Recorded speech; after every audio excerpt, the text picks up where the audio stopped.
ಶ್ರೀಗುರುಭ್ಯೋ ನಮಃ. ಹರಿಃ ಓಂ. ಜನ್ಮಾದ್ಯಸ್ಯ ಯತೋನ್ವಯಾತಿ ತರತಶ್ಚಾರ್ಥೇಷ್ವಭಿಘ್ನಸ್ವರಾಟ್ ತೇನೇ ಬ್ರಹ್ಮಹೃದಾಯ ಆದಿಕವಯೇ ಮುಹ್ಯಂತಿ ಯಂ ಸೂರಯಃ ತೇಜೋ ವಾರಿಮೃದಾಂ ಯಥಾ ವಿನಿಮಯೋ ಯತ್ರ ತ್ರಿಸರ್ಗೋ ಮೃಷಾ ಧಾಮ್ನಾ ಸ್ವೇನ ಸದಾ ನಿರಸ್ತಕುಹಕಂ ಸತ್ಯಂ ಪರಂ ಧೀಮಹಿ. ಶ್ರೀ ಗುರುಭ್ಯೋ ನಮಃ. ಹರಿಃ ಓಂ. ನಿನ್ನೆ ದಿನ ಪಾಠದಲ್ಲಿ ದೇವಹೂತಿ ಕಪಿಲ ಭಗವಂತನಿಗೆ ಪ್ರಶ್ನೆ ಮಾಡ್ತಾಳೆ, ಭಗವಂತ, ಯಾವ ವಿಧವಾಗಿರ್ತಕ್ಕಂತಹ ಭಕ್ತಿ ಉತ್ತಮವಾದದ್ದು? ಮೋಕ್ಷಕ್ಕೋಸ್ಕರ ನಿನ್ನನ್ನ ಉಪಾಸನೆ ಮಾಡುವಂತಹ ಭಕ್ತಿ ಉತ್ತಮವಾದದ್ದು, ಅಥವಾ ಮೋಕ್ಷವನ್ನು ಅಪೇಕ್ಷಿಸದೆ ಕೇವಲ ನಿನ್ನ ಪ್ರಸಾದಕ್ಕೋಸ್ಕರವಾಗಿ ಭಕ್ತಿ ಮಾಡುವಂಥದ್ದು ಉತ್ತಮವೋ? ಯಾವ ಉತ್ತಮವಾದ ಭಕ್ತಿಯನ್ನ ಮಾಡಿದರೆ ಮನುಷ್ಯ ತನ್ನ ಸ್ವರೂಪಾನಂದವನ್ನ ತಾನು ಉಣ್ಲಿಕ್ಕೆ ಸಾಧ್ಯ? ಅಂತಹ ಉತ್ತಮವಾದ ಭಕ್ತಿಯ ಬಗ್ಗೆ ನನಗೆ ಉಪದೇಶ ಮಾಡು ಅಂತ ಹೇಳಿ ದೇವಹೂತಿ ತಾನು ಕೇಳಿರ್ತಾಳೆ. ಅದಕ್ಕೆ ಭಗವಂತ ತಾನು ಉತ್ತರವನ್ನು ಕೊಡ್ಲಿಕ್ಕೆ ಪ್ರಾರಂಭ ಮಾಡ್ತಾನೆ. ಶ್ರೀ ಭಗವಾನುವಾಚ, ದೇವಾನಾಂ ಗುಣಲಿಂಗಾನಾಂ ಅನುಶ್ರವ ವಿಕರ್ಮಣಾಂ ಸತ್ವ ಏವೈಕ ಮನಸಃ ವೃತ್ತಿ ಸ್ವಾಭಾವಿಕೀತುಯಾ ಅನಿಮಿತ್ತ ಭಗವತಿ ಭಕ್ತಿ ಸಿದ್ಧೇರ್ ಗರೀಯಸಿ ಜರಯತ್ಯಾಶುಯಾಕೋಶಂ ನಿಗೀರ್ಣಃ ಮನಲೋ ಯಥಾ. ಭಗವಂತ ತಾನು ಹೇಳ್ತಾನೆ, ಕಪಿಲ ಭಗವಂತ, ಯಾವ ಭಕ್ತಿ ಉತ್ತಮವಾದ ಭಕ್ತಿ, ಭಕ್ತಿಯನ್ನ ಯಾವ ವಿಧವಾಗಿ ಮಾಡಬೇಕು ಅನ್ನೋದನ್ನ ತಿಳಿಸಿಕೊಡ್ತಾನೆ. ಏನು ಅಂತಂದ್ರೆ, ಮನುಷ್ಯ ಗುಣಗಳನ್ನ ಅದೇ ವಿಧವಾಗಿ ಕ್ರಿಯೆಗಳನ್ನ ತಾನು ತಿಳ್ಕೊಳ್ಳಿಕ್ಕೆ ಸಾಧ್ಯ. ಗುಣಗಳನ್ನ ತನ್ನ ಊಹಿಸಿಕೊಂಡು ತಾನು ತಿಳ್ಕೊಳ್ತಾನೆ. ಅದೇ ವಿಧವಾಗಿ ಕ್ರಿಯೆಗಳನ್ನ ತನ್ನ ಇಂದ್ರಿಯಗಳಿಂದ ತಾನು ತಿಳಿದುಕೊಳ್ತಾನೆ. ಇಂತಹ ಗುಣಗಳನ್ನ ಕ್ರಿಯೆಗಳನ್ನ ತಿಳಿಸಿಕೊಳ್ಳುವಂತಹ ಇಂದ್ರಿಯಗಳೇನೇನಿವೆ, ಮನುಷ್ಯನ ಇಂದ್ರಿಯಗಳು, ಆ ಎಲ್ಲಾ ಇಂದ್ರಿಯಗಳು ಕೂಡ ನಿರ್ವಿಕಾರನಾಗಿರ್ತಕ್ಕಂತಹ ಭಗವಂತನನ್ನೇ ಆರಾಧನೆ ಮಾಡ್ತಾ ಇರಬೇಕು. ಯಾವತ್ತಿಗೂ ಕೂಡ ನಮ್ಮ ಇಂದ್ರಿಯಗಳು ಭಗವಂತನನ್ನ ಬಿಟ್ಟು ಬೇರೆ ವಿಷಯ ಪದಾರ್ಥಗಳನ್ನ ಅನುಭವಿಸೋದಕ್ಕೋಸ್ಕರವೋ ಬೇರೆಯವರ ಸೇವೆಗಾಗಿ ನಮ್ಮ ಇಂದ್ರಿಯಗಳು ಅದು ಉಪರತವಾಯಿತು ಅಂತಂದ್ರೆ ಅದರಿಂದ ಸದ್ಗತಿ ಎನ್ನುವಂಥದ್ದು ಪ್ರಾಪ್ತವಾಗುವುದಿಲ್ಲ. ಆದ್ದರಿಂದ ಭಗವಂತ ತಿಳಿಸಿಕೊಡುವಾಗ ಮನುಷ್ಯನ ಎಲ್ಲಾ ಇಂದ್ರಿಯಗಳು ಕೂಡ ಯಾವ ಭಗವಂತನನ್ನೇ ಆರಾಧನೆ ಮಾಡ್ತಾ ಇರಬೇಕು. ಅಂತಹ ಭಗವಂತನನ್ನ ಆರಾಧನೆ ಮಾಡುವಂತಹ ಎಲ್ಲಾ ಇಂದ್ರಿಯಗಳು ಯಾವ ವಿಧವಾಗಿ ಆರಾಧನೆ ಮಾಡಬೇಕು? ಸುಮ್ಮನೆ ಭಗವಂತನ ಸ್ತೋತ್ರಗಳನ್ನ ಮಾಡ್ತಾ ಭಗವಂತನ ಆರಾಧನೆ ಮಾಡೋದಂದ್ರೆ ಯಾವ ವಿಧವಾಗಿ ಅಂತಂದ್ರೆ, ಭಗವಂತ ತಾನು ತಿಳಿಸಿಕೊಡ್ತಾನೆ, ಮುಕ್ತಿ ಆಗ್ಬೇಕು ಅಂತ ಆದಾಗ ಯಾವ ವೇದಗಳು ಭಗವಂತನನ್ನ ಪ್ರತಿಪಾದನೆ ಮಾಡ್ತಾ ಇವೆ, ಶ್ರುತಿಗಳು, ಎಲ್ಲಾ ವೇದಗಳು ಕೂಡ ಭಗವಂತನನ್ನ ಪ್ರತಿಪಾದನೆ ಮಾಡುತ್ತೆ. ಅಂತಹ ವಿಧಿಯನ್ನು ಉಪದೇಶ ಮಾಡುತ್ತೆ, ನಿಷೇಧವನ್ನು ಉಪದೇಶ ಮಾಡುತ್ತೆ ವೇದಗಳು. ಅಂದ್ರೆ ಎಲ್ಲಾ ವೇದಗಳು ಕೂಡ ಭಗವಂತ ತಾನು ಸರ್ವಗುಣ ಸಂಪೂರ್ಣನಾಗಿದ್ದಾನೆ, ಎಲ್ಲಾ ವಿಧವಾಗಿರ್ತಕ್ಕಂತಹ ಶಕ್ತಿ ಸಾಮರ್ಥ್ಯಗಳು ಭಗವಂತನಲ್ಲಿವೆ. ಈ ವಿಧವಾಗಿ ವಿಧಿ ಪುರಸ್ಸರವಾಗಿ ಭಗವಂತನನ್ನ ಆರಾಧನೆ ಮಾಡಬೇಕು. ಅದೇ ವೇದಗಳು ನಿಷೇಧವನ್ನು ಮಾಡಿದೆ. ಏನ್ ನಿಷೇಧ ಮಾಡಿದೆ?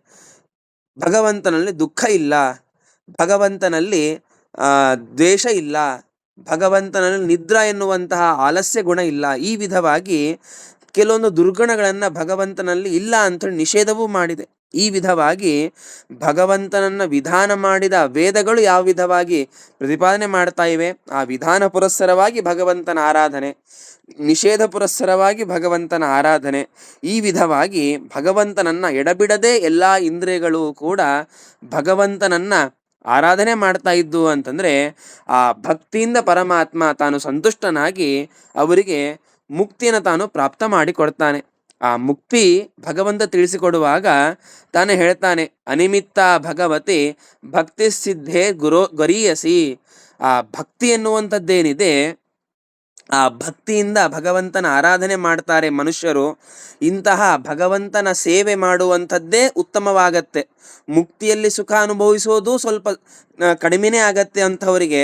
ನನ್ನಲ್ಲಿ ಭಕ್ತಿ ಮಾಡೋದೇ ಅದು ಉತ್ತಮವಾಗಿರ್ತಕ್ಕಂತಹ ಆನಂದವನ್ನು ಕೊಡುವಂಥದ್ದಾಗತ್ತೆ. ಆದ್ದರಿಂದಾಗಿ ಮೋಕ್ಷಕ್ಕಿಂತಲೂ ಅಧಿಕವಾದ ಸುಖ ನನ್ನ ಆರಾಧನೆಯಲ್ಲಿದೆ ಅಂಥೇಳಿ ಭಗವಂತ ತಾನು ತಿಳಿಸಿಕೊಡ್ತಾನೆ. ಇದೆಲ್ಲವೂ ಕೂಡ ಹೇಗಿದೆ ದೃಷ್ಟಾಂತವನ್ನು ವೇದವ್ಯಾಸ ದೇವರು ತಾವು ಕೊಡ್ತಾರೆ. ಜರಯಾತ್ಯಾಶಯಾ ಕೋಶಂ ನಿರ್ಗುಣ ಅನಲೋ ಯಥಾ. ಭಗವಂತ ತಾನು ತಿಳಿಸಿಕೊಡುವಾಗ, ಒಂದು ಮನುಷ್ಯ ಊಟ ಮಾಡ್ತಾನೆ. ಊಟ ಮಾಡಿರ್ತಕ್ಕಂತಹ ಅನ್ನವನ್ನು ಜೀರ್ಣ ಮಾಡುವಂಥದ್ದು ಯಾವುದು ಅಂತಂದರೆ ಮನುಷ್ಯನ ಉದರದಲ್ಲಿರ್ತಕ್ಕಂತಹ ಜಠರಾಗ್ನಿ. ಆ ಜಠರಾಗ್ನಿಯಿಂದಲೇ ಎಲ್ಲ ಅನ್ನವೂ ಕೂಡ ಜೀರ್ಣವಾಗತ್ತೆ. ಹೇಗೋ ಈ ಭಗವಂತನ ಆರಾಧನೆ ಎನ್ನುವಂಥದ್ದು ಒಂದು ಅಗ್ನಿ ಇದ್ದ ಹಾಗೆ. ಅಂತಹ ಅಗ್ನಿ ಸಂಪರ್ಕ ಜೀವನಿಗೆ ಆಯಿತು ಅಂತಂದರೆ ಆ ಭಕ್ತಿ ಪುರಸ್ಸರವಾದ ಭಗವಂತನ ಆರಾಧನೆ ಮನುಷ್ಯನ ಈ ಲಿಂಗ ಶರೀರವನ್ನು ತಾನು ಸುಟ್ಟು ಮಾಡಿ ಬೂದಿ ಮಾಡಿಬಿಟ್ಟು ಉತ್ತಮವಾದ ಸ್ವರೂಪ ಮುಕ್ತಿಯನ್ನು ಆ ಭಗವಂತನ ಧ್ಯಾನ ನಮಗೆ ಕಲ್ಪಿಸಿಕೊಡತ್ತೆ. ಆದ್ದರಿಂದಾಗಿ ಭಗವಂತ ಕಪಿಲ ದೇವಹೂತಿಗೆ ಉಪದೇಶ ಮಾಡುವಾಗ ಎಂತಹ ಭಕ್ತಿ ಉತ್ತಮವಾದದ್ದು ಅಂತ ಕೇಳಿದಾಗ ಭಗವಂತ ಮೊಟ್ಟ ಮೊದಲು ಉತ್ತರವನ್ನು ಕೊಟ್ಟಿದ್ದು ಇದು. ಏನು ಅಂತಂದರೆ ಮನುಷ್ಯನ ಎಲ್ಲ ಇಂದ್ರಿಯಗಳು ಭಗವಂತನ ಆರಾಧನೆ ಮಾಡ್ತಾ ಇರಬೇಕು. ಅಂತಹ ಭಗವಂತ ನಿರ್ಗುಣನಾಗಿರ್ತಕ್ಕಂತಹ ಭಗವಂತ ಅಲ್ಲ, ಎಲ್ಲ ಗುಣಪೂರ್ಣನಾಗಿರ್ತಕ್ಕಂತಹ ಭಗವಂತ. ಆ ಶ್ರುತಿ ವೇದಗಳು ಯಾವ ನಿಷೇಧವನ್ನು ಮಾಡಿದೆ ಆ ನಿಷೇಧವನ್ನು ಪರಿತ್ಯಾಗ ಮಾಡಿ ಅಂತಹ ದುರ್ಗುಣಗಳು ಭಗವಂತನಲ್ಲಿಲ್ಲ ಅಂತ ಹೇಳಿ ತಿಳ್ಕೊಂಡು ಬಿಟ್ಟು ಗುಣಪೂರ್ಣನಾಗಿರ್ತಕ್ಕಂತಹ ಭಗವಂತನನ್ನು ಮನುಷ್ಯ ಎಲ್ಲ ಇಂದ್ರಿಯಗಳಿಂದಲೂ ಕೂಡ ಆರಾಧನೆ ಮಾಡ್ತಾ ಇದ್ದ ಅಂತಂದರೆ ಅಂಥವನಿಗೆ ಮುಕ್ತಿಯನ್ನು ಕಲ್ಪಿಸಿ ಕೊಡ್ತೇನೆ. ಅಂತಹ ಜೀವರಾಶಿ ಮುಕ್ತಿಗೋಸ್ಕರ ನನ್ನನ್ನು ಆರಾಧನೆ ಮಾಡೋದಲ್ಲ, ನನ್ನ ಪ್ರಸಾದಕ್ಕೋಸ್ಕರ ಅವನು ಭಗವಂತನನ್ನು ದೇವನನ್ನು ಆರಾಧನೆ ಮಾಡ್ತಾನೆ. ಹೇಗೆ ಉಂಡಿರ್ತಕ್ಕಂತಹ ಅನ್ನ ಜೀರ್ಣವಾಗತ್ತೆ ಜಠರಾಗ್ನಿಯಿಂದ, ನನ್ನ ಆರಾಧನೆಯಿಂದ ಈ ಲಿಂಗ ಶರೀರ ಎನ್ನುವಂಥದ್ದು ಭಂಗವಾಗತ್ತೆ ಅಂತ ಭಗವಂತ ಕಪಿಲ ತಾನು ತಿಳಿಸಿಕೊಡ್ತಾನೆ. ಮುಂದೆ ಇನ್ನೂ ವಿಧ ವಿಧವಾಗಿ ತಿಳಿಸ್ತಾನೆ. ನೈಕಾತ್ಮ್ಯತಾಮ್ಯೆ ಸ್ಪೃಹಯಂತಿ ಕೇಚಿತ್ ಮತ್ಪಾದ ಸೇವಾಭಿರತಾ ಮಧೀಹ ಏನ್ಯೋನ್ಯತೆ ಭಾಗವತಃ ಪ್ರಸಜ್ಯ ಸಭಾಜಯಂತೆ ಮಮ ಪೌರುಷಾಣಿ. ಭಗವಂತ ತಾನು ತಿಳಿಸ್ತಾನೆ, ಮುಕ್ತಿಗೋಸ್ಕರ ಭಗವಂತನನ್ನು ಆರಾಧನೆ ಮಾಡೋದು ಕೆಲವೊಬ್ಬರು ಆದರೆ ಇನ್ನೂ ಕೆಲವೊಬ್ರು ಇದ್ದಾರೆ ಯಾವ ಫಲಾಪೇಕ್ಷೆಯನ್ನು ಇಟ್ಕೊಳ್ಳೋದಿಲ್ಲ.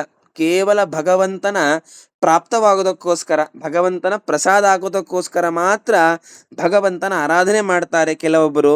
ಇಂತಹ ಕೆಲವೊಬ್ಬರು ಯಾರು ನಿಸ್ವಾರ್ಥದಿಂದ ಯಾವುದೇ ಫಲಾಪೇಕ್ಷೆ ಇಟ್ಟುಕೊಳ್ಳದೆ ನನ್ನನ್ನು ಆರಾಧನೆ ಮಾಡ್ತಾರೆ ಅಂಥವರಿಗೆ ನನ್ನ ಸಾಯುಜ್ಯ ರೂಪವನ್ನು, ಸಾಯುಜ್ಯ ಮೋಕ್ಷವನ್ನು ನಾನು ಕಲ್ಪಿಸಿಕೊಡ್ತೇನೆ. ಮುಕ್ತಿಯಲ್ಲಿ 4 ವಿಧವಾದ ಮುಕ್ತಿಗಳಿವೆ. ಸಾಲೋಕ್ಯ, ಸಾರೂಪ್ಯ, ಸಾಯುಜ್ಯ, ಸಾಮೀಪ್ಯ ಅಂಥೇಳಿ. ಅಂತಹ ನಿಸ್ವಾರ್ಥದಿಂದ ಮುಕ್ತಿಯನ್ನೂ ಅಪೇಕ್ಷೆ ಪಡದೇನೆ ನನ್ನ ಪಾದ ಸೇವೆಯಲ್ಲೇ ಯಾರು ಆಸಕ್ತರಾಗಿರ್ತಾರೆ, ನನ್ನ ಆರಾಧನೆ ಮಾಡೋದಲ್ಲೇ ಯಾರು ಆಸಕ್ತರಾಗಿರ್ತಾರೆ ಅಂಥವರಿಗೆ ಭಕ್ತಿಯೊಂದು ಬಿಟ್ಟರೆ ಬೇರೆ ಯಾವ ವಿಧವಾಗಿರ್ತಕ್ಕಂತಹ ಉಪಲಬ್ಧಿಯೂ ಅವರಲ್ಲಿ ಇರುವುದಿಲ್ಲ. ಇಂತಹ ನನ್ನ ಮಹಿಮೆಯನ್ನೇ ಯಾರು ಕೊಂಡಾಡ್ತಾ ಇರ್ತಾರೆ ಅಂಥವರಿಗೆ ನಾನು ಸಾಯುಜ್ಯ ಎನ್ನುವಂತಹ ಮುಕ್ತಿಯನ್ನು ನಾನು ಕಲ್ಪಿಸಿಕೊಡ್ತೇನೆ. ಇಂತಹ ಭಕ್ತರೆಲ್ಲರೂ ಕೂಡ ಹೇಗಿರ್ತಾರೆ, ಅಂತಹ ಎಲ್ಲ ಭಕ್ತರು ಕೂಡ ಪರಸ್ಪರವಾಗಿ ನನ್ನ ಮಹಿಮೆಗಳನ್ನು ಉಪನ್ಯಾಸ ಮಾಡುವುದು, ನನ್ನ ಮಹಿಮೆಗಳನ್ನು ಕೊಂಡಾಡುವಂಥದ್ದು, ಭಕ್ತಿಯಿಂದ ನನ್ನ ಮಹಿಮೆಗಳನ್ನು ಕೇಳುವಂಥವರಾಗಿರ್ತಾರೆ. ಇಂತಹ ಭಕ್ತರಿಗೆ ನಾನು ಸಾಯುಜ್ಯ ಎನ್ನುವಂತಹ ಮುಕ್ತಿಯನ್ನು ನಾನು ಕಲ್ಪಿಸಿಕೊಡ್ತೇನೆ. ಪಶ್ಯಂತಿ ಮೇತೆ ರುಚಿರಾಣ್ಯೇವ ಸಂತಹ ಪ್ರಸನ್ನವಾಕ್ತಾರುಣ ಅನುಲೋಚನಾನಿ ರೂಪಾಣಿ ದಿವ್ಯಾನಿ ವರಪ್ರದಾನಿ ಸಾಕಂ ವಾಚಂ ಸುಹರೀಣಾಂ ವದಂತಿ. ಅಂತಹ ಸಜ್ಜನರು ಸಾಯುಜ್ಯ ಮುಕ್ತಿಯನ್ನು ತಾವು ಹೊಂದುತ್ತಾರೆ ಅಂತ ಹೇಳಿದೆ. ಅಂತಹ ಸಾಯುಜ್ಯ ಮುಕ್ತಿಯಲ್ಲಿ ಏನಿರತ್ತೆ, ಯಾವ ಸುಖವನ್ನು ಅವರು ಅನುಭವಿಸ್ತಾರೆ ಅಂತಂದರೆ ಸಜ್ಜನರಾಗಿರ್ತಕ್ಕಂತಹ ಮುಕ್ತರು ಯಾರಂತೆ ಇರ್ತಾರೆ ಅಂತಹ ಮುಕ್ತರು ನನ್ನನ್ನು ಆ ಸಾಯುಜ್ಯ ಎನ್ನುವಂತಹ ಮುಕ್ತಿಯಲ್ಲಿ ನನ್ನನ್ನು ಅವರು ನೋಡುವಂಥವರಾಗ್ತಾರೆ. ಪರಿಪೂರ್ಣವಾದ ಭಗವಂತನ ದರ್ಶನ ಅವರಿಗೆ ಆಗತ್ತೆ. ಹೇಗಿದ್ದಾನೆ ಭಗವಂತ? ಪ್ರಸನ್ನವಾಗಿರ್ತಕ್ಕಂತಹ ಮುಖಗಳು, ಕೆಂಪಾಗಿರ್ತಕ್ಕಂತಹ ಕಣ್ಣುಗಳು, ಇಂತಹ ವರದಾಯಕನಾಗಿರ್ತಕ್ಕಂತಹ ಆ ನನ್ನನ್ನು ಯಾರು ಆ ಮನೋಹರವಾದ ರೂಪಗಳಿಂದ ಅವರು ಯಾರೆಲ್ಲರೂ ಕೂಡ ನನ್ನನ್ನು ನೋಡ್ತಾರೆ, ಅಂತಹ ಎಲ್ಲರೂ ಕೂಡ ಸಂಭಾಷಣೆಯನ್ನು ನನ್ನ ಜೊತೆಗೆ ಪರಸ್ಪರವಾಗಿ ಮಾತನಾಡುವಂಥವರಾಗ್ತಾರೆ. ನನ್ನನ್ನೇ ಕುರಿತು ಅವರು ಮಾತನಾಡುವಂಥವರಾಗ್ತಾರೆ. ಇಂತಹ ನನ್ನ ಜೊತೆಗೆ ಮಾತನ್ನ ಹಂಚಿಕೊಳ್ಳುವಂತಹ ಉತ್ತಮವಾದ ಮುಕ್ತಿ ಸಾಯುಜ್ಯ ಮುಕ್ತಿ. ಅಂತಹ ಸಾಯುಜ್ಯ ಮೋಕ್ಷವನ್ನ ಅವರಿಗೆ ನಾನು ಕಲ್ಪಿಸಿಕೊಡ್ತೇನೆ. ಅಂತಹ ಸಾಯುಜ್ಯ ಮೋಕ್ಷದಲ್ಲಿ ನನ್ನ ಅದ್ಭುತವಾದ ಸೌಂದರ್ಯಯುಕ್ತವಾದ ರೂಪಗಳನ್ನು ಅವರು ನೋಡಿ ಆನಂದಭರಿತರಾಗಿರ್ತಾರೆ. ಅಂಥವರು ನನ್ನ ಜೊತೆಗೆ ಮಾತನಾಡುವಂಥವರಾಗ್ತಾರೆ ಎನ್ನುವ ವಿಷಯವನ್ನ ಭಗವಂತ ತಾನು ದೇವಹೂತಿಗೆ ತಾನು ತಿಳಿಸಿಕೊಡ್ತಾನೆ.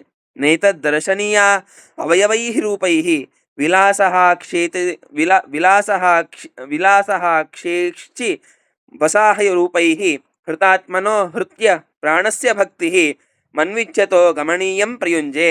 ಆ ಭಗವಂತ ತಾನು ತಿಳಿಸಿಕೊಡುವಾಗ ಈ ಅಪ್ರಾಕೃತವಾಗಿರ್ತಕ್ಕಂತಹ ಯಾವುದೇ ವಿಕಾರವೇ ಇಲ್ಲದೇ ಇರತಕ್ಕಂತಹ ನನ್ನ ರೂಪವನ್ನ ಅವರು ನೋಡ್ತಾರೆ.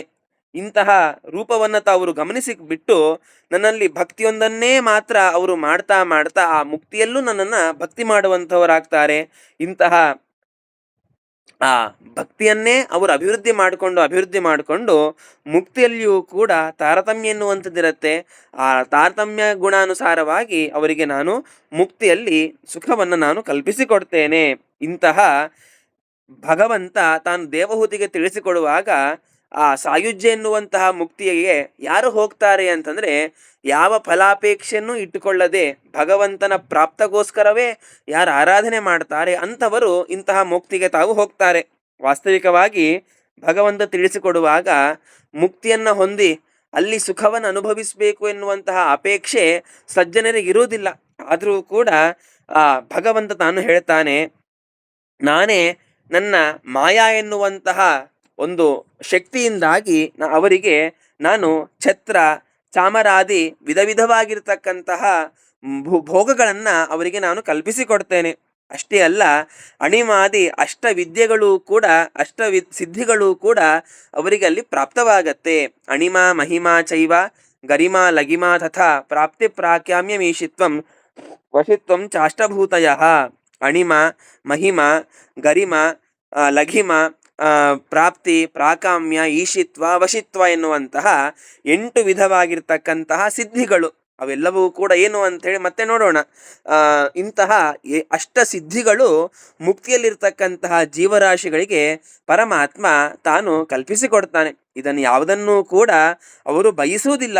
ಆದರೂ ಕೂಡ ನನಗೆ ಅವರು ಉತ್ತಮವಾಗಿರ್ತಕ್ಕಂತಹ ಸೇವೆಯನ್ನು, ನನ್ನಲ್ಲಿ ಉತ್ತಮವಾದ ಭಕ್ತಿಯನ್ನು ಅವರು ಮಾಡಿರ್ತಾರೆ. ಆದ್ದರಿಂದಾಗಿ ನನ್ನ ಇಚ್ಛಾನುಸಾರವಾಗಿ ಅವರಿಗೆ ಆ ಎಲ್ಲ ಭೋಗಗಳನ್ನು ಕೂಡ ನಾನು ಕಲ್ಪಿಸಿಕೊಡ್ತೇನೆ.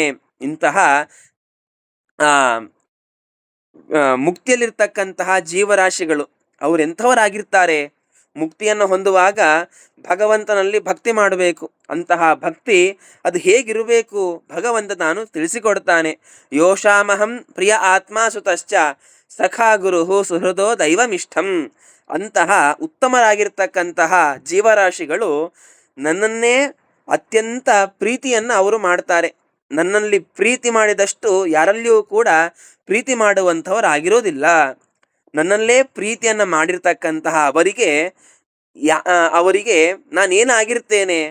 ಆತ್ಮ ಸುತಶ್ಚ, ನಾನು ಮಗನಾಗಿ ನಾನು ಅವರಿಗೆ ಸುಖವನ್ನು ಕೊಡ್ತೇನೆ. ನಾನೇ ಮಗನಾಗ್ತೇನೆ, ಅಂಥವರಿಗೆ ನಾನೇ ಗೆಳೆಯನಾಗ್ತೇನೆ. ಸಖ, ನಾನೇ ಗೆಳೆಯನಾಗ್ತೇನೆ. ಗುರುಹು, ನಾನೇ ಗುರು ಆಗ್ತೇನೆ. ಸುಹೃದ, ಸ್ನೇಹಿತನಾಗ್ತೇನೆ. ಇಷ್ಟ ದೈವತೆಯೂ ಕೂಡ ನಾನೇ ಆಗಿ ಅವರಿಗೆ ನಾನು ಅನುಗ್ರಹ ಮಾಡ್ತೇನೆ. ಈ ವಿಧವಾಗಿ ಸಜ್ಜನನಾಗಿರ್ತಕ್ಕಂಥವರು ಭಗವಂತನನ್ನು ಬಿಟ್ಟರೆ ಯಾರನ್ನೂ ಕೂಡ ಅತಿಯಾಗಿ ಹಚ್ಕೊಳ್ಳೋದಿಲ್ಲ. ಭಗವಂತನೇ ಮಗ, ಭಗವಂತನೇ ತಂದೆ ತಾಯಿ, ಭಗವಂತನೇ ಗುರು, ಭಗವಂತನೇ ದೈವ, ಭಗವಂತನೇ ಸ್ನೇಹಿತ. ಈ ವಿಧವಾಗಿ ಯಾರ್ಯಾರನ್ನ ನಾವು ಹಚ್ಕೊಳ್ಬೇಕೋ ಆ ಎಲ್ಲ ವಿಧವಾಗಿರ್ತಕ್ಕಂತಹ ಬಾಂಧವ್ಯ ಭಗವಂತನಲ್ಲೇ ಯಾರು ಕಾಣ್ತಾ ಇರ್ತಾರೆ, ಭಗವಂತನಲ್ಲೇ ನಂಬಿ ಅಂತಹ ಯೋಗವನ್ನು ಯಾರು ಧ್ಯಾನ ಮಾಡ್ತಾ ಇರ್ತಾರೆ, ಯೋಗದಿಂದ ಅವರಿಗೆ ಪರಿಪೂರ್ಣವಾಗಿರ್ತಕ್ಕಂತಹ ಮೋಕ್ಷವನ್ನು, ಸುಖವನ್ನು ನಾನು ಕಲ್ಪಿಸಿಕೊಡ್ತೇನೆ. ಇಂತಹ ಮೋಕ್ಷದಲ್ಲಿ ಯಾವ ಸುಖ ಇದೆ ಆ ಸುಖದಿಂದ ಅಂತಹ ಜೀವರಾಶಿಗಳು ಯಾವತ್ತಿಗೂ ಕೂಡ ವಂಚಿತರಾಗುವುದಿಲ್ಲ. ಸುಖ ಕಮ್ಮಿ ಆಯ್ತಪ್ಪ ಇವತ್ತು ಅಂತೇಳಿ ಯಾವತ್ತಿಗೂ ಕೂಡ ವಂಚಿತರಾಗುವುದಿಲ್ಲ. ಈ ವಿಧವಾದ ಆ ಮುಕ್ತಿಯಲ್ಲಿ ಸುಖವನ್ನು ನಾನು ಕಲ್ಪಿಸಿಕೊಡ್ತೇನೆ. ಇಂತಹ ಜೀವರಾಶಿಗಳು ನನ್ನ ಆಯುಧ. ಭಗವಂತನ ಆಯುಧ ಯಾವುದು ಅಂತಂದ್ರೆ ಕಾಲ ಎನ್ನುವಂತಹ ಆಯುಧ. ಕಾಲ ಎನ್ನುವಂಥದ್ದು ತೀಕ್ಷ್ಣವಾಗಿರ್ತಕ್ಕಂಥದ್ದು, ದಿನೇ ದಿನೇ ಅದು ಕ್ಷೀಣವಾಗ್ತಾ ಹೋಗತ್ತೆ.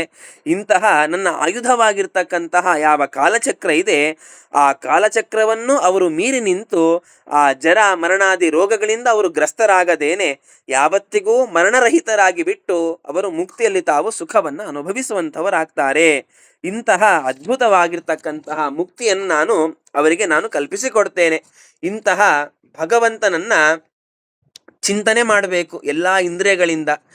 ಭಗವಂತನ ಚಿಂತನೆ ಮಾಡುವಾಗ ನಿಸ್ವಾರ್ಥದಿಂದ ಚಿಂತನೆ ಮಾಡಬೇಕು. ನನಗೆ ಇಂತಿಂತಹ ಸುಖವನ್ನು ಕೊಡು, ಇಂತಿಂತಹ ಫಲಗಳನ್ನು ಕೊಡು ಅಂತ ಹೇಳಿ ಕೇಳಿದರೆ ಭಗವಂತ ಖಂಡಿತವಾಗಿಯೂ ಕೂಡ ಮುಕ್ತಿಯನ್ನು ತಾನು ಕಲ್ಪಿಸಿಕೊಡುವುದಿಲ್ಲ. ಆ ಭಗವಂತ ತಿಳಿಸಿಕೊಡುವಾಗ ಜಗತ್ತಿನ ಉತ್ಪತ್ತಿಗೆ ಕಾರಣೀಭೂತನಾಗಿರ್ತಕ್ಕಂತಹವನು ನಾನು. ನಾನ್ಯತ್ರ ಮದ್ ಭಗವತಃ ಪ್ರಧಾನ ಪುರುಷೇಶ್ವರಾತ್ ಆತ್ಮನಃ ಸರ್ವಭೂತಾನ ಭಯಂ ತೀವ್ರಂ ನಿವೃತ್ತತೆ. ಭಗವಂತ ತಾನು ತಿಳಿಸಿಕೊಡುವಾಗ ಅತೀ ಭಯಗ್ರಸ್ತವಾಗಿರ್ತಕ್ಕಂಥದ್ದು ಸಂಸಾರ ಭಯ. ಈ ಸಂಸಾರ ಭಯದಿಂದ ನಾನು ಅವರಿಗೆ ಮುಕ್ತಿಯನ್ನು ಕಲ್ಪಿಸಿಕೊಡ್ತೇನೆ. ಯಾವಾಗ ಅಂತಂದ್ರೆ ಭಗವಂತ ತಿಳಿಸ್ತಾನೆ, ನನ್ನನ್ನೇ ಉತ್ತಮನಾದವನು ಅಂತ ತಿಳ್ಕೊಳ್ಬೇಕು. ಯಾವ್ಯಾವುದೋ ಫಲಕ್ಕೋಸ್ಕರ ಯಾರ್ಯಾರನ್ನೋ ಆಶ್ರಯಿಸಿ ಆ ಫಲವನ್ನು ಅಪೇಕ್ಷೆ ಪಡಬಾರದು. ಅವರಿಗೆ ಎಂತಹ ಕಷ್ಟವೇ ಬಂದರೂ ಕೂಡ ಯಾರು ನನ್ನನ್ನೇ ಆಶ್ರಯಿಸ್ತಾರೆ ಅಂಥವರಿಗೆ ಮಹತ್ತರವಾದ ಸಂಸಾರ ಭಯದಿಂದ ನಾನು ದೂರ ಮಾಡಿಬಿಟ್ಟು ಉತ್ತಮವಾದ ಮುಕ್ತಿಯನ್ನು ನಾನು ಕಲ್ಪಿಸಿಕೊಡ್ತೇನೆ. ಯಾಕೆ? ಭಗವಂತ ತಿಳಿಸಿಕೊಡುವಾಗ ತಾನು ಹೇಳ್ತಾನೆ, ಎಲ್ಲ ವಿಧವಾಗಿರ್ತಕ್ಕಂತಹ ದೇವತೆಗಳು ಕೂಡ ನನ್ನ ಭಯದಿಂದಲೇನೆ ಇವತ್ತಿನ ದಿವಸ ಅವರು ಜೀವನವನ್ನ ಮಾಡ್ತಾ ಇದ್ದಾರೆ. ಮದ್ಭಯಾತ್ ವಾತಿವಾತೋಯಂ, ನನ್ನ ಭಯದಿಂದಲೇನೆ ವಾಯು ತಾನು ಗಾಳಿಯನ್ನ ಬೀಸ್ತಾನಂತೆ. ನನ್ನ ಭಯದಿಂದ, ಪರಮಾತ್ಮನಲ್ಲಿ ಭಯ ಇಟ್ಕೊಂಡೇನೆ ಸೂರ್ಯ ಸ್ಥಪತಿ ಮದ್ಭಯಾತ್, ಸೂರ್ಯ ತಾನು ತಾಪವನ್ನ ಕೊಡ್ತಾನೆ. ಯಾಕೆ? ಭಗವಂತನಲ್ಲಿ ಭಯದಿಂದಾಗಿ. ವರ್ಷತೀಂದ್ರೋ ದಹತ್ಯಗ್ನಿ, ಆ ಮಳೆಯನ್ನು ಸುರಿಸುವಂತವರು ಇಂದ್ರದೇವರು. ಆ ಇಂದ್ರದೇವರು ನನ್ನಲ್ಲಿ ಭಯವನ್ನ ಮಾಡ್ತಾರೆ. ಅಗ್ನಿ ತಾನು ಸುಡ್ತಾನೆ ಅಂತಂದ್ರೆ ನನ್ನಲ್ಲಿ ಭಯದಿಂದಲೇನೆ ಅವನಿಗೆ ಆ ಒಂದು ಶಕ್ತಿಯನ್ನು ನಾನು ಕಲ್ಪಿಸಿಕೊಡ್ತೇನೆ.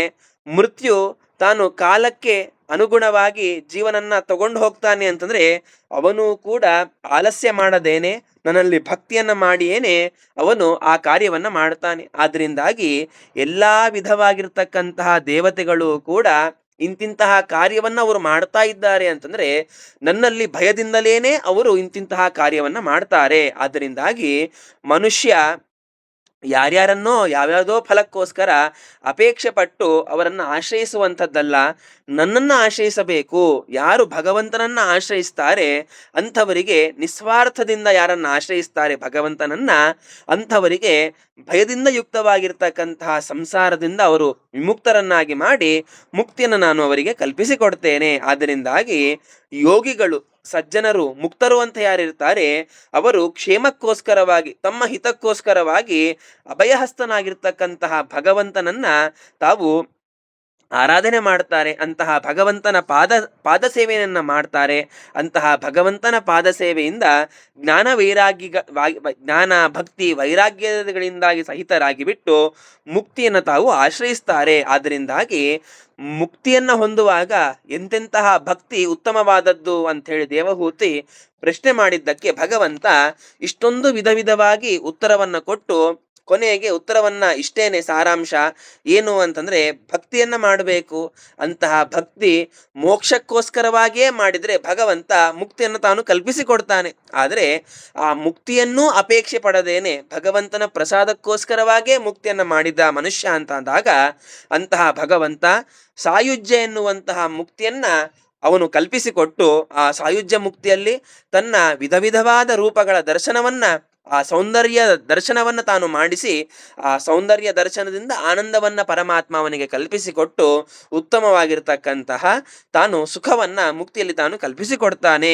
ಈ ವಿಧವಾಗಿ ದೇವಹೂತಿಗೆ ಕಪಿಲ ಭಗವಂತ ಸಾಯುಜ್ಯ ಮುಕ್ತಿಯನ್ನು ತಾನು ಕಲ್ಪಿಸಿಕೊಡಬೇಕು ಅಂದ್ರೆ ಯಾವುದೇ ಸ್ವಾರ್ಥ ಚಿಂತನೆ ಇಲ್ಲದೇನೆ ಭಗವಂತನನ್ನ ಆರಾಧನೆ ಮಾಡಬೇಕು ಎನ್ನುವಂತಹ ಆ ಭಗವಂತನ ಆರಾಧನೆಯಲ್ಲಿ ಉತ್ತಮವಾದದ್ದು ನಿಸ್ವಾರ್ಥ ಚಿಂತನೆ, ನಿಸ್ವಾರ್ಥ ಆರಾಧನೆ ಎನ್ನುವಂತಹ ವಿಷಯವನ್ನ ತಿಳಿಸಿಕೊಟ್ಟಿದ್ದಾನೆ. ಮುಂದೆ ಭಗವಂತ ತತ್ವಗಳ ಚಿಂತನೆಯನ್ನ ಮಾಡಿಸ್ತಾನೆ. ಪರತತ್ವ ಅಂದ್ರೆ ಏನು, ಅಪರತತ್ವ ಅಂದ್ರೆ ಏನು, ಅದನ್ನ ಬಗ್ಗೆ ಚಿಂತನೆ ಮಾಡಿಸ್ತಾನೆ. ಅದನ್ನ ನಾಳಿಂದನ ನೋಡೋಣ ಅಂತ ಹೇಳ್ತಾ ಇವತ್ತಿನ 4 ಮಾತುಗಳನ್ನ ಗುರುಗಳ ಅಂತರ್ಯಾಮಿಯಾದ ವೇದವ್ಯಾಸರ ಪಾದಾರವಿಂದಗಳಲ್ಲಿ ಸಮರ್ಪಣೆ ಮಾಡ್ತಾ ಹರಯೇ ನಮಃ. ಶ್ರೀಕೃಷ್ಣ ಅರ್ಪಣಮಸ್ತು. ಧನ್ಯವಾದಗಳು. ಹರೇ ಶ್ರೀನಿವಾಸ. ಹರೇ ಶ್ರೀನಿವಾಸ. ಹರೇ ಶ್ರೀನಿವಾಸ. ಹರೇ ಶ್ರೀನಿವಾಸ. ಹರೇ ಶ್ರೀನಿವಾಸ. ಹರೇ ಶ್ರೀನಿವಾಸ. ಹರೇ ಶ್ರೀನಿವಾಸ. ಹರೇ ಶ್ರೀನಿವಾಸ. ಹರೇ ಶ್ರೀನಿವಾಸ. ಹರೇ ಶ್ರೀನಿವಾಸ. ಹರೇ ಶ್ರೀನಿವಾಸ. ಪ್ರಾರಂಭ ಮಾಡೋಣ. ಓಕೆ.